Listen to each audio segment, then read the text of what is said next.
Faut pas dire « je suis le chef, c'est comme ça, acceptez, faites-le pour la boîte, etc. » Non. En 30 ans d'entrepreneuriat, j'ai commis un paquet d'erreurs. Je vous partage aujourd'hui les plus importantes et surtout pourquoi je ne les referai plus. Manquer de transparence.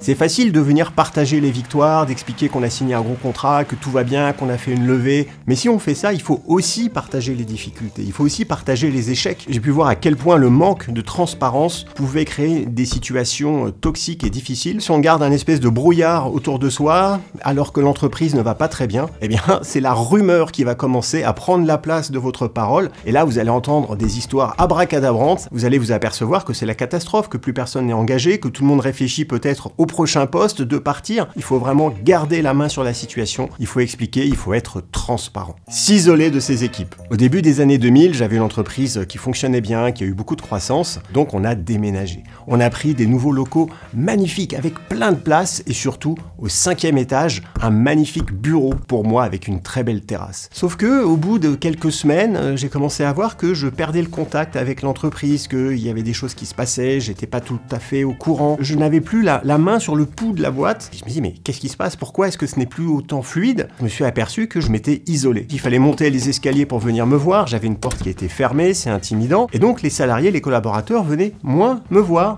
et forcément c'était beaucoup moins fluide. Depuis ce jour-là, je suis toujours dans des open space, au contact de tout le monde, toujours rester accessible. Passer les décisions au forcing. Lors de réunions d'équipe et qu'on doit prendre des décisions sur telle ou telle orientation, si à un moment vous prenez une décision qui va un peu à l'encontre de ce que pensent les équipes, il ne faut pas la passer en forcing, il ne faut pas dire « je suis le chef, c'est comme ça, acceptez, faites-le pour la boîte, etc. » Non, il faut prendre le temps d'expliquer pourquoi vous allez dans cette direction et vous devez à la limite fermer la salle et ne sortir que lorsque tout le monde est d'accord ou au moins a compris pourquoi vous faites cela. Trop réfléchir et ne pas agir. Ça va peut-être vous surprendre, mais réfléchir, c'est renoncer.